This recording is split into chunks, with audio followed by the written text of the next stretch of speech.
Mixed signals is almost always a red flag.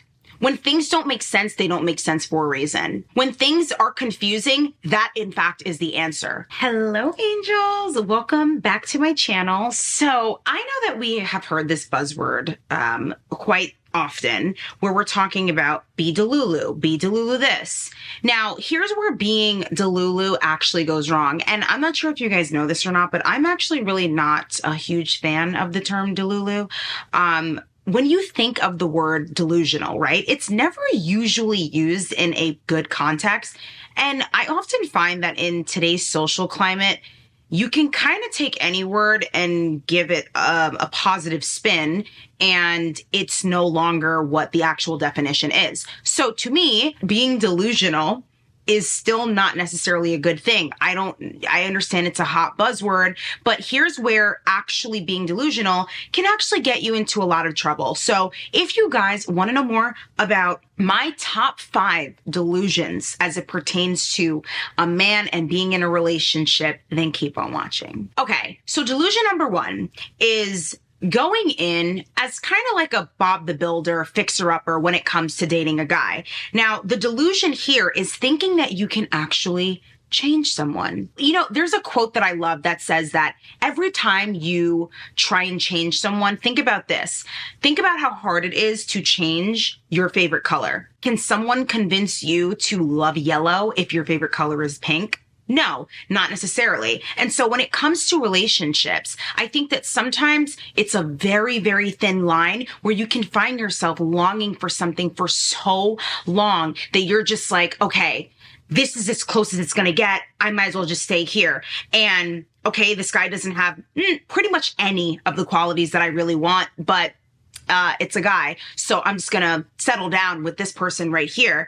And you need to make sure that when you're choosing someone, that you're actually choosing them based on your compatibility, based on what, you know, having a similar outlook on life as that person, based on recreating the same. These are things that I feel like people don't often think about because they're so focused on one, having that maybe that physical attraction to someone. And a lot of the times that gets us into trouble because it's easy to have a lot of chemistry with somebody. See, this is the thing. Chemistry doesn't equal compatibility. And I feel like people don't often consider that. The two are not the same. There are a lot of people, if you stop and think, that you will have a lot of compatibility with, but there are not a lot of people that you are actually compatible with, meaning having the same outlook on life, meaning recreating the same. So for instance, what do I mean by that? When you recreate the same, let's say that you are literally a homebody. You never really want to go out. There's nothing wrong with that ostensibly. But then you have a guy that he likes going out. He likes going out a lot.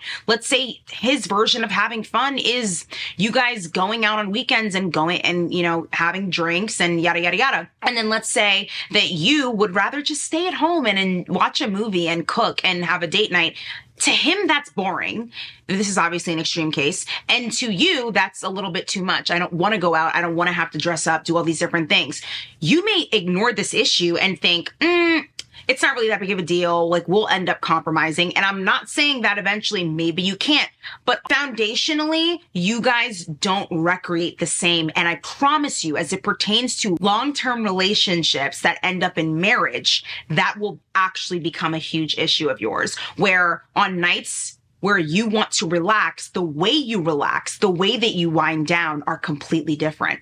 And then you're going to find yourself at odds because now he's isolating himself because he wants to go and do what he finds unwinding for him or what he thinks is fun for him. And you're off in the corner doing what you think is fun for you and what you think is winding down for you. And it will cause a huge issue. So if you think that getting with someone, you know, and building up someone that is a complete train wreck, oh, I'm just going to stick around with him because, you know, I know right now he's unemployed, but he just actually lost his job and, you know, he has really great background. Like he actually used to be in the military and you have all these things that sound great on paper, but the fruits of this person's labor, we're not really seeing. And obviously this has to be treated on a,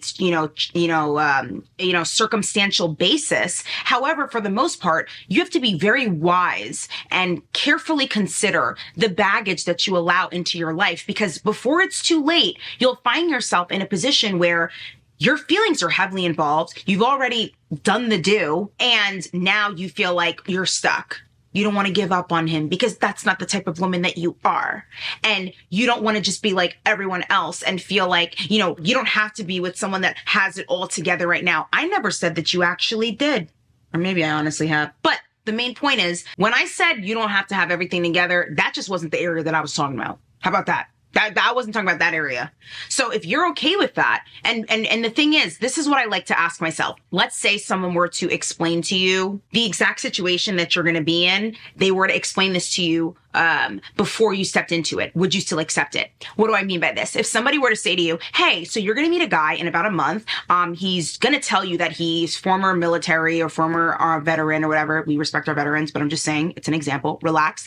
That he's just, currently unemployed right now. He's been getting a lot of jobs. He starts having this like really heartfelt conversation about how really hard it is, to get a job these days. And, especially with his background, he's been doing everything that he can, but he just can't seem to make ends meet, and he was living with his parents for a while because he decided to give up his apartment because of the fact that he was barely home. And so selling you this story, and it sounds all well and good and convincing, and we're crying a little tear and we're falling for the guy. Unfortunately, I wonder I don't think that you would fall for a circumstance like that. You'd be like, that sounds like a lot.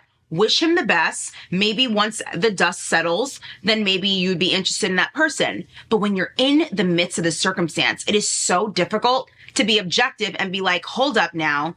I need to step away from this. And this is why it goes into being delusional does not help anybody. Okay, so let's look up what the actual definition of delusional is. So I did a whole, little Google search, and it says characterized by holding false beliefs or judgments about external reality that are held despite incontrovertible evidence to the contrary, typically a symptom of a mental condition. So, okay, this just a little tangent here. This takes me on a course where I'm saying, why is it that we are so okay with trying to glamorize certain buzzwords that actually factually have negative definitions? This is why that's never really been a part of my vocabulary, because I've always known that the actual definition of being delusional is actually characterized as, according to Google, it's typically a symptom of a mental condition. It's also known as based or having faulty judgment mistaken. That definition alone just tells us why being delusional as it pertains to our relationships with people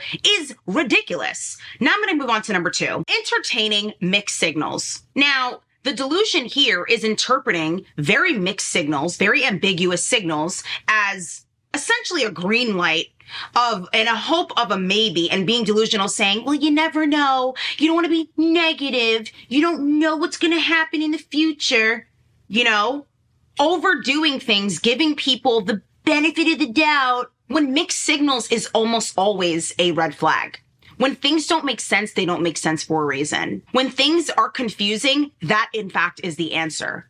And listen, I know that we're sensitive to hearing about God and Jesus, but listen, I know in my Bible, it says God is not the author of confusion. And I always say that confusion is a breeding ground for deception. So anytime things don't add up, you need to start subtracting yourself, okay? Entertaining mixed signals is not going to do anything for you. It's going to make you think, okay, one day you're feeling like, okay, this is going good. But what does the overall consensus say? Let me tell you something. Let me lay in a little secret. If you didn't know, now you know. If a man really truly wants to be with you, he's going to literally be so certain about you.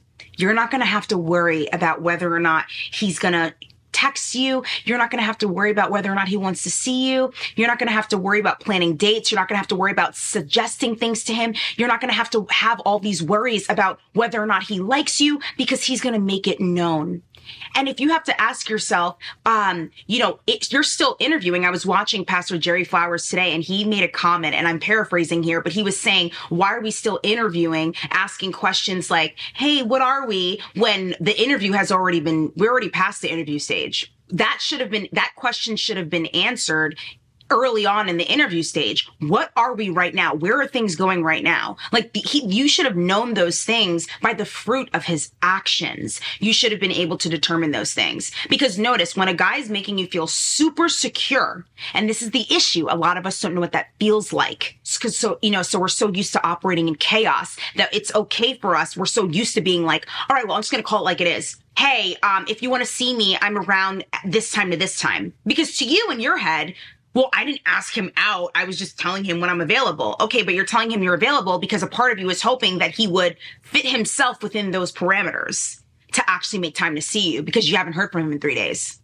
But your ego's getting in the way. So you think that you're doing something different by just letting him know, just giving you the option there. Just, if you want to take it, take it. If you don't, like, whatever. It's like, I don't care.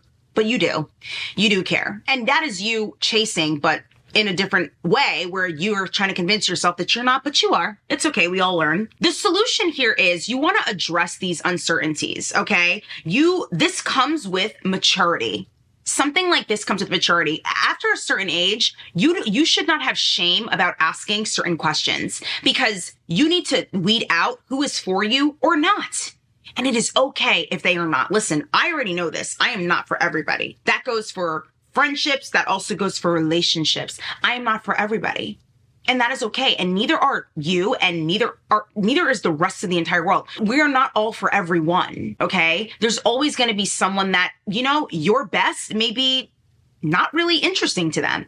That's not an insult to you and your, it doesn't hold any weight on your, capabilities in the world or, devalue you in any sort of way. But it's amazing how when you think about things, your best to someone, it can feel insulting because it's like you gave them everything and it just doesn't hit for them. And there's nothing wrong with you two, as individuals, but it just doesn't click for them. You are not it for that person. And then you go on to another person and you were everything to that person, or that person is everything to you. Do you see what I'm saying? So I want to be very clear. Do not be delusional and entertaining mixed signals. If you're still entertaining mixed signals, that means that this is not the person for you. That means that this is an individual that is unfortunately unsure about you. And there is some sort of, I don't want to say game, but there is a little bit of a game there because you're going to know when someone's inconsistent. You go on a date with them, everything is great.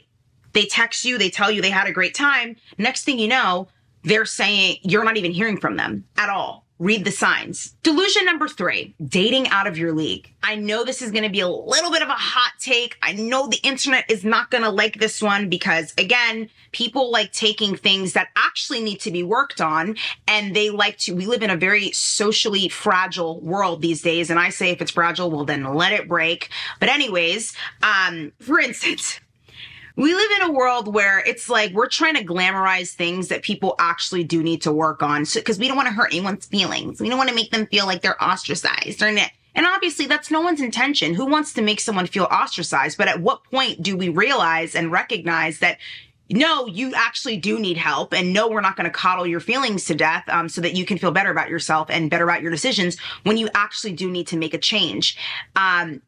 And so real effort needs to be put in there, and it's going to feel very uncomfortable to you. So this basically means requiring certain things. I want to be clear when I say certain things, because you guys know I'm a traditional woman. I'm a traditional girl. Okay. And as it pertains to certain things, I think that when you require certain things that you just don't embody yourself, it doesn't really make sense.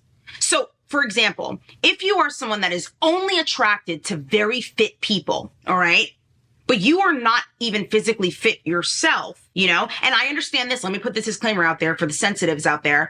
I know that everyone's requirements are going to vary. I know that there are tons of guys that are into, fitness and all these different things, and they prefer women of all different different shapes, etc.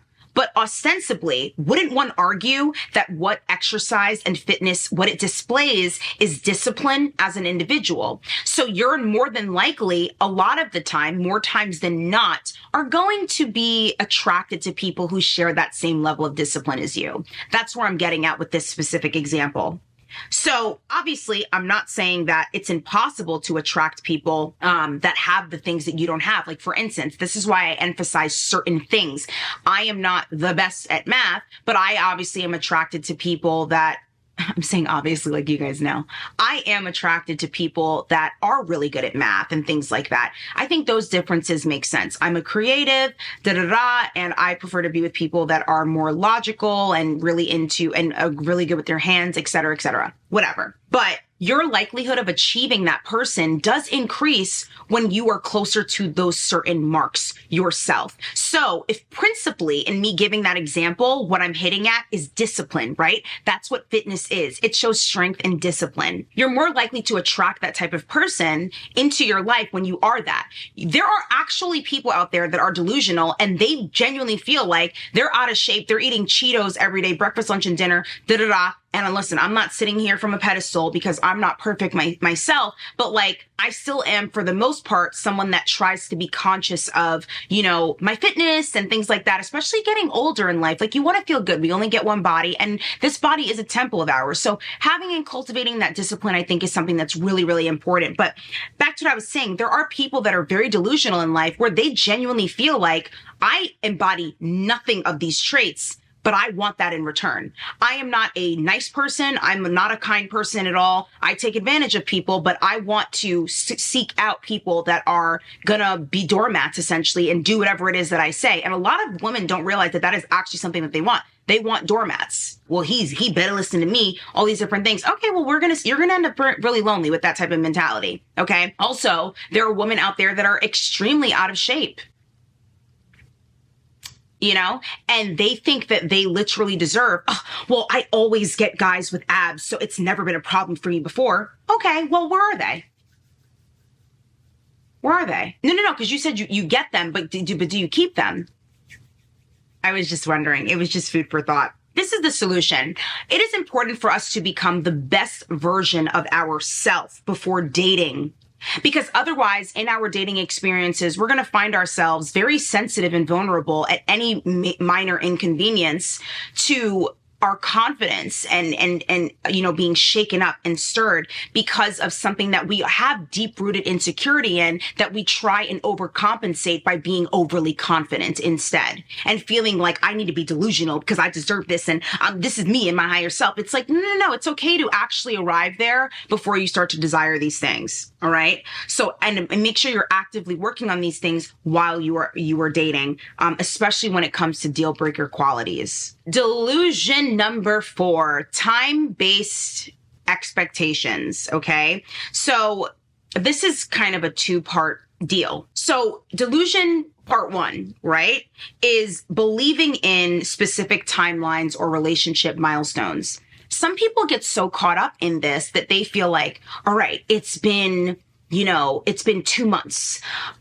We should be here by now, but you're not assessing where you actually currently stand with that person. Like, it's like, okay, it has been 2 months, but you guys only went on 3 dates in those 2 months. So ostensibly, that's not a lot of data there that you have. You spent more time texting with this person than you have actually seeing this person. So what this says is you think in your head, well, it's been 2 months that we've been together and obviously it's getting serious. And it's like, no. It's actually not, because you've only physically seen this person 3 times, 2 to 3 times in a 2-month time span. And that's not really a lot of time. Do you understand? There is a such world, I'm sitting here letting you know, where someone's going to be consistent with you and you can literally go on consistent dates with somebody literally once a week, every week.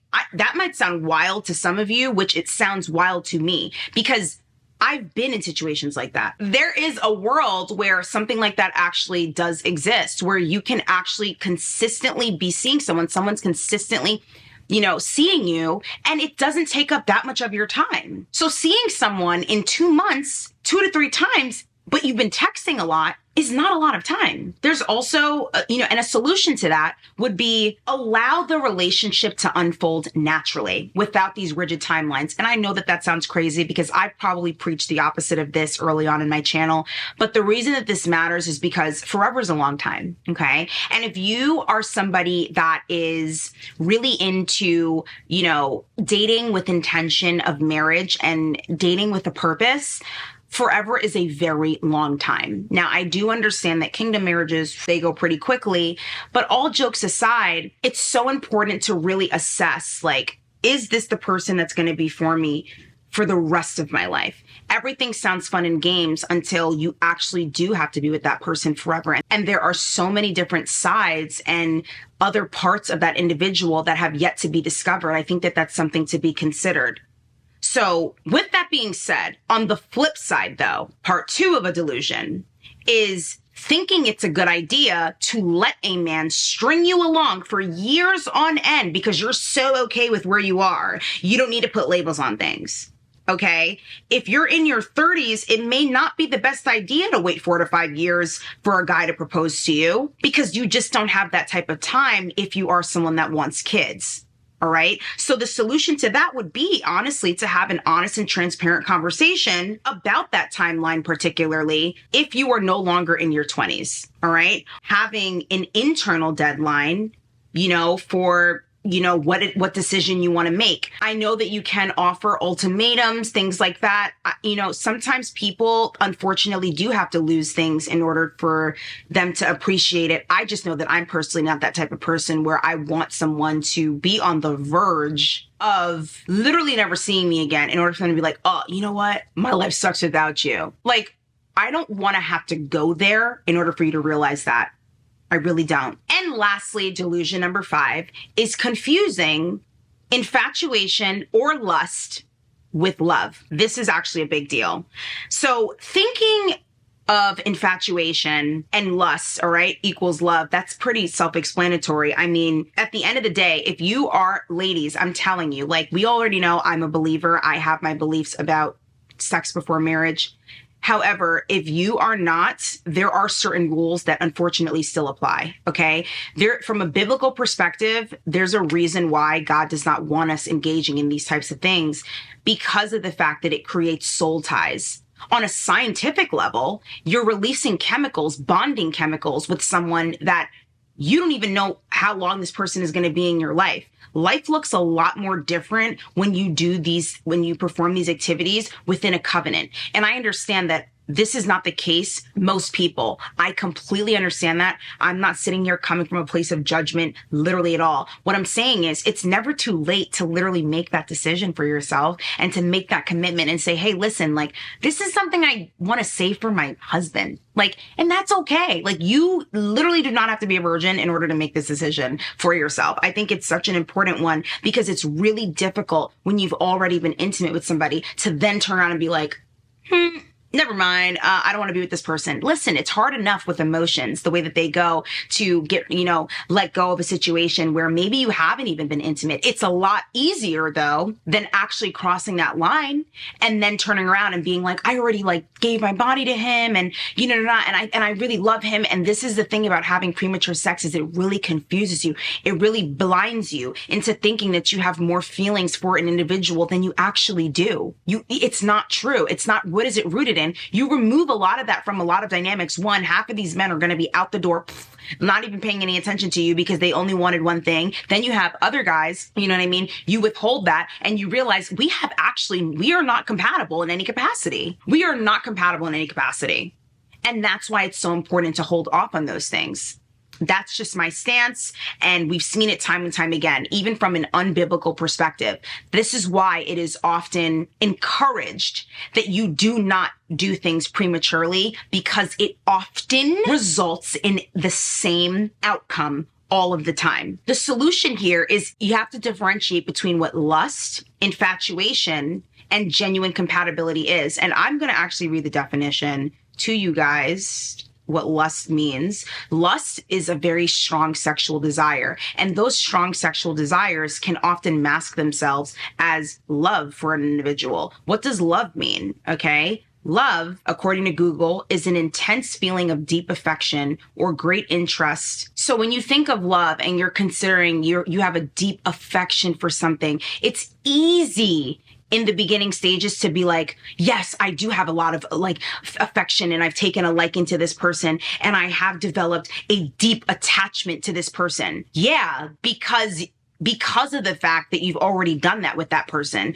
But if you were to remove that, you would lessen the likelihood of you formulating that deep attachment to that person prematurely, solely based on that act alone. Okay. So when it comes to infatuation, let's Google that. Okay. This is an intense but short-lived passion or admiration for someone or something. And a lot of the times it is exactly that. You do things prematurely, and you have a strong infatuation for that person. It is not rooted in love. Love is a slow burn. Love takes time. Love is long suffering.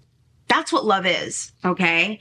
And I'm going to add this bonus one. The delusion that thinking that a relationship is going to validate you. Ladies, I understand you're almost in your 30s. Maybe you're in your mid 20s. You feel like you've never had a boyfriend before. You're wondering what's wrong with you. The delusion here is using a relationship to validate your self-worth. And that will never come. When you get that person, I promise you're still going to have days where you're not feeling as confident, where you're feeling insecure, all these different things. And just the act alone of being with someone and having a physical person there is not it's not the antidote to your value, to your insecurity. It surely isn't. The solution here is genuinely cultivating the self-love and the confidence independent of your relationship status. And what's going to help you with this? Don't act like you don't know what my answer is. Okay. God, Jesus Christ, I believe rooting your identity in him is never going to fail you, because we are human beings. We are deeply flawed. We are going to think this. We're going to have an opinion about that. And it is not rooted all the time in truth. And our feelings, yes, there are feelings, and yes, they may be valid, but they are not always facts. And that is where we tend to get ourselves into trouble. We think that, oh my gosh, I'm almost 30 years old. I don't know what's going to happen. I want to get married in this type of time. And what are people going to be thinking of me because I'm not married yet and I don't have a relationship yet, and all my friends have relationships and all these different things. You can go one or two ways. You can say, okay, God, like, I surrender this to you. I'm going to let you do your thing. It's your timeline. It doesn't matter what my timeline is. And that's hard. And that's the narrow path. Or you can turn into a person where you settle for anything. And you're like, listen, this is as good as it's going to get. At least I have a man by my side, because girl, where's your man? Or thirdly, you can turn into a person that pretends like they are so okay with being hyper independent. And I don't really need a man to do anything for me. I mean, I'm not weak. Like, you don't need, okay, girl. All right. Anyways, child. So you can fall into any of those categories. So I want you guys to be mindful of that. So I hope that this video really helped you. Do not forget that I love you and God loves you. And I'll speak to you, beautiful angels, in my next video. Mwah.